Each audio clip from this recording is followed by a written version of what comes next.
नमस्कार। आज हम एक बहुत ही दिलचस्प उद्यमी कुणाल शाह के एक इंटरव्यू से निकली बातों की गहराई में उतरेंगे। हमारे पास जो नोट्स हैं वो धन, सफलता और समाज के बारे में, मतलब कुछ ऐसे आइडियाज से भरे हैं जो शायद पहली बार में थोड़े अजीब लगें। हाँ, बिल्कुल। तो आज कोशिश यही रहेगी कि हम इन आइडियाज को थोड़ा खोल कर समझें और देखें कि हमारे लिए इनमें क्या सीखने लायक है। तो चलिए सीधे सबसे पहले और सबसे चौंकाने वाले आइडिया से शुरू करते हैं। बिल्कुल। इंटरव्यू में कहा गया है कि सफलता का एक बहुत बड़ा राज, असल में राज रखने की काबिलियत है। हाँ। कि सफल लोग गॉसिप करते हैं जानकारी लेने के लिए, देने के लिए नहीं।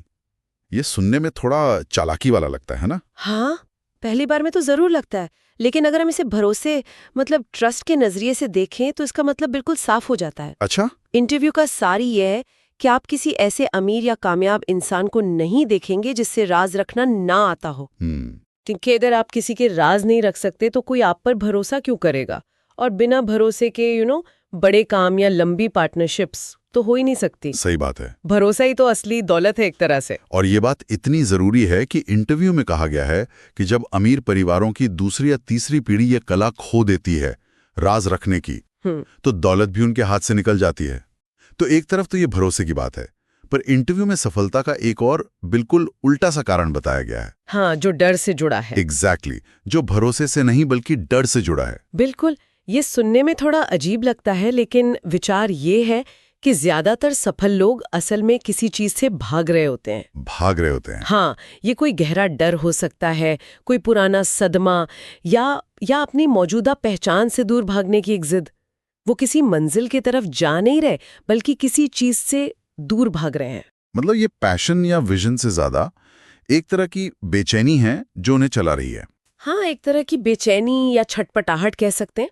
कुणाल शाह ने इसमें अपना ही उदाहरण दिया है। अच्छा। वो कहते हैं कि उन्हें गरीबी से बहुत डर लगता था। उन्होंने बचपन में देखा था कि जब उनका परिवार आर्थिक रूप से कमजोर हुआ तो कैसे दोस्त, रिश्तेदार सब धीरे धीरे दूर हो गए।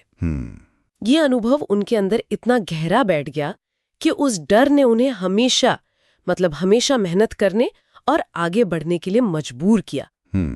ये कड़वा सच है, लेकिन वो कहते हैं कि असल में कोई भी गरीब लोगों के साथ उठना बैठना नहीं चाहता। इस डर वाले आइडिया में जो बात मुझे सबसे दिलचस्प लगी वो ये है कि डर से निपटने के दो रास्ते होते हैं। ज्यादातर लोग तो डर के मारे पीछे हट जाते हैं, एक सेफ जोन में चले जाते हैं। लेकिन कुछ गिने चुने लोग वो अपने डर को जिज्ञासा मतलब क्यूरियोसिटी में बदल देते हैं। सही कहा। एडवेंचर स्पोर्ट्स करने वालों का उदाहरण बहुत अच्छा है इसके लिए। क्या उन्हें ऊंचाई से डर नहीं लगता? लगता होगा, बिल्कुल लगता होगा। बिल्कुल लगता है, लेकिन उस डर से ज्यादा हावी उनकी ये जिज्ञासा हो जाती है कि अगर मैं कूद गई तो कैसा महसूस होगा, या मैं इस पहाड़ पर चढ़ सकती हूँ या नहीं। मतलब वो डर को महसूस करते हैं पर उसे अपने ऊपर हावी नहीं होने देते। एग्जैक्टली। उनकी जिज्ञासा डर से जीत जाती है और यही मानसिकता उन्हें बाकियों से अलग करती है। लेकिन भारतीय समाज में तो हमें बिल्कुल उल्टा सिखाया जाता है। यहाँ तो बच्चों को डर के साथ पाला जाता है। हाँ, गिर जाओगे, फेल हो जाओगे तो क्या होगा, लोग क्या कहेंगे। आपने बिल्कुल सही नस पकड़ी है। हमारा समाज स्वभाव से कलेक्टिविस्ट रहा है, मतलब यहाँ समाज या परिवार व्यक्ति से बड़ा माना जाता है।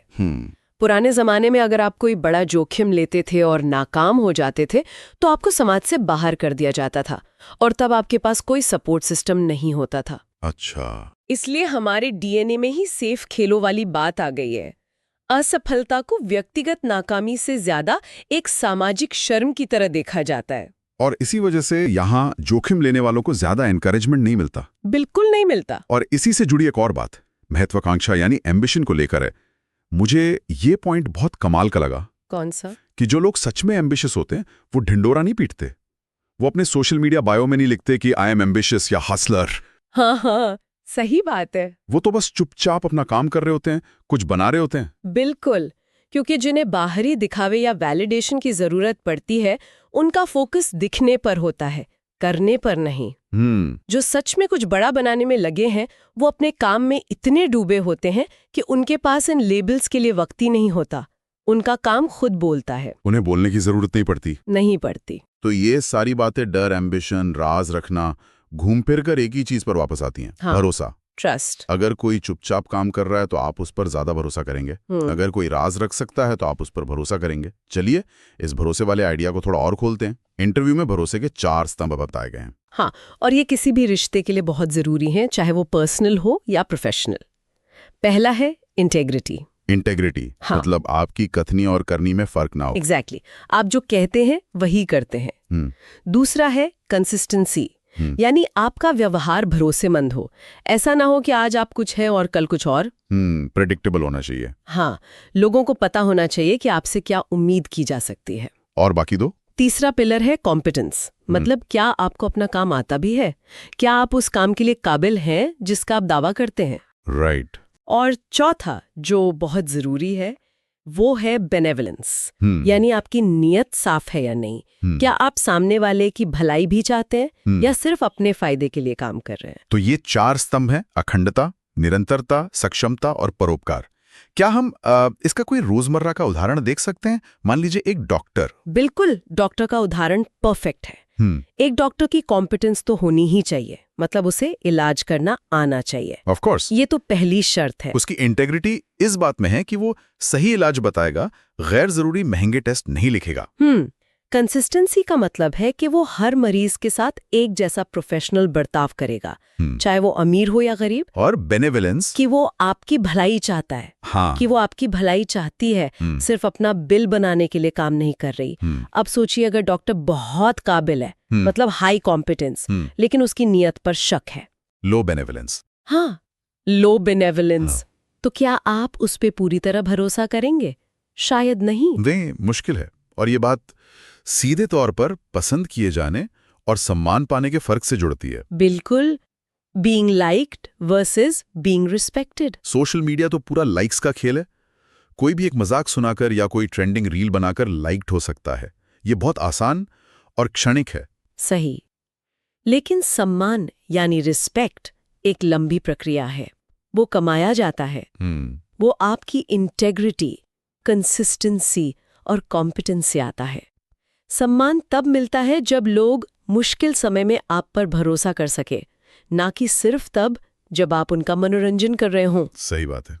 इंटरव्यू में यही कहा गया है कि आज बहुत से लोग हैं जो फेमस हैं, जिन्हें लाखों लाइक्स मिलते हैं, लेकिन आप दिल से शायद उनका सम्मान न करते हो। बिल्कुल। तो फिर यहाँ एक बड़ा सवाल उठता है जो शायद हर कोई सोचता है। क्या? अगर ऐसा है तो सिर्फ कड़ी मेहनत करने से कोई अमीर क्यों नहीं बन जाता? हमारे आसपास कितनी लोग हैं जो दिन रात मेहनत करते हैं लेकिन वो अमीर नहीं है। क्योंकि कड़ी मेहनत अपने आप में काफी नहीं है। सवाल ये है कि आपकी मेहनत कौन सी समस्या का समाधान कर रही है। अच्छा। इंटरव्यू में एक जबरदस्त उदाहरण है। एक ब्रेन सर्जन है जो 8 घंटे की एक मुश्किल सर्जरी करता है और लाखों रुपए कमाता है।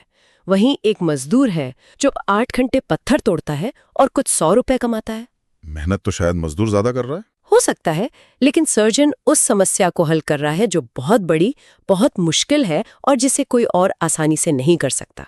मतलब मेहनत की मात्रा से ज्यादा मेहनत की दिशा और उसका प्रभाव जरूरी है। बिल्कुल, आप कितनी वैल्यूएबल प्रॉब्लम सॉल्व कर रहे हैं ये तय करेगा कि आपको कितना पैसा मिलेगा। और ये भी कि आपकी जगह कोई और वो काम कितनी आसानी से कर सकता है। एग्जैक्टली। आप कितने इरिप्लेसेबल हैं। अगर आपके काम को कोई भी कर सकता है तो आपकी वैल्यू कम हो जाती है, लेकिन अगर आप कोई ऐसी स्किल या समाधान देते हैं जो अनोखा है, जिसे सीखना मुश्किल है, तो आपकी कीमत अपने आप बढ़ जाती है। तो सफलता का राज मेहनत में नहीं, बल्कि सही जगह पर की गई मुश्किल मेहनत में है। सही पकड़े। और आज के दौर में लोग इस वैल्यूएबल बनने की दौड़ में एक अलग ही जाल में फंस रहे हैं, सोशल मीडिया का दबाव। हाँ। इंटरव्यू में एक बहुत सटीक बात कही गई है कि अलग दिखने की जो ये होड़ है वो लोगों का दिमाग फ्राई कर रही है। ये एक अंतहीन दौड़ है। लोग अनोखे जगहों पर छुट्टियां मनाने जाते हैं, अजीब अजीब खाना खाते हैं, सिर्फ ये साबित करने के लिए कि देखो मैं कितना अलग हूँ। लेकिन ये एक जाल है, क्योंकि जैसे ही एक व्यक्ति कुछ अलग करता है वो एक ट्रेंड बन जाता है और हजारों लोग उसे कॉपी करने लगते हैं। तो जो चीज आपको अलग दिखाने के लिए शुरू हुई थी वही आपको भीड़ का हिस्सा बना देती है। बिल्कुल। नतीजा ये है कि जो फैशन साइकिल पहले सालों तक चलते थे, अब इंस्टाग्राम और टिकटॉक पर हफ्तों में शुरू होकर खत्म हो जाते हैं। तो सवाल ये है कि कोई इस औसत दर्जे के दबाव से, इस मीडियोक्रिटी से बाहर कैसे निकले? ये बड़ा सवाल है। इंटरव्यू में इसके लिए कुछ बहुत ही ठोस ठोस और प्रैक्टिकल रास्ते सुझाए गए हैं। पहला है A+ लोगों के साथ समय बिताएं। हाँ, यानी ऐसे लोगों के साथ उठें बैठें जो आपको थोड़ा असहज महसूस कराएं, जिनकी बातें सुनकर आपको लगे कि अरे मुझे तो ये पता ही नहीं था, या मैंने इस तरह से तो कभी सोचा ही नहीं। पर हम सब तो आराम चाहते हैं। हम अक्सर उन लोगों के साथ रहते हैं जो हमारी हाँ में हाँ मिलाते हैं। बिल्कुल, लेकिन ग्रोथ हमेशा कंफर्ट जोन के बाहर होती है। लेकिन किसी को भी ऐसी फीडबैक सुनना पसंद नहीं होता जो चुभती हो। ये कहना आसान है, करना मुश्किल है। बहुत मुश्किल है। लेकिन इंटरव्यू में एक लिटमस टेस्ट दिया गया है। वो क्या है? अगर कोई आपको ऐसी प्रतिक्रिया देता है जो आपको थोड़ी ठेस पहुंचाती है, लेकिन आपको अंदर ही अंदर पता है कि उसमें सच्चाई है, तो वही वो इंसान है जिसके साथ आपको ज्यादा समय बिताना चाहिए। वो आपकी कमियों पर पर्दा नहीं डाल रहा, बल्कि आपको आईना दिखा रहा है। सही बात है। ऐसे लोग आपकी ग्रोथ के लिए उत्प्रेरक का काम करते हैं। बिल्कुल। ठीक है, तो पहला रास्ता हुआ सही संगत। दूसरा रास्ता बताया गया है बेशर्म बनना। हाँ, ये शब्द सुनने में थोड़ा कठोर लगता है, पर इसका मतलब है कि मदद मांगने या किसी से संपर्क करने में शर्म महसूस ना करें। इंटरव्यू में खुद पॉडकास्ट के मेजबान ने अपना उदाहरण दिया कि कैसे उन्होंने शुरुआती दिनों में बिना झिझक के कुणाल शाह को मैसेज किया था। अगर वो ये सोचते कि इतना बड़ा आदमी मुझे क्यों जवाब देगा, तो शायद वो इंटरव्यू कभी होता ही नहीं। कभी नहीं होता। ये असफलता या अस्वीकृति का डर ही है जो हमें रोक लेता है। हम पूछने से पहले ही मान लेते हैं कि जवाब ना होगा। सही बात है। शर्म एक बहुत बड़ी दीवार है जो अफसरों को हम तक पहुंचने से रोकती है। जब आप बेशर्म होकर पूछते हैं तो सबसे बुरा क्या होगा? जवाब नहीं मिलेगा, बस। लेकिन अगर मिल गया तो एक नया दरवाजा खुल सकता है। और ज्यादातर लोग वो पहला कदम ही नहीं उठाते। और तीसरा और आखिरी सुझाव है, ऐसे रिश्ते बनाएं जो आपको कुछ सिखाएं। Teaching relationships. हाँ, ऐसे रिश्ते जो आपको सिर्फ सही या आरामदायक महसूस न कराएं, बल्कि आपको चुनौती दें, आप कुछ नया सिखाएं। और ये सिर्फ प्रोफेशनल रिश्तों की बात नहीं है ना? बिल्कुल नहीं।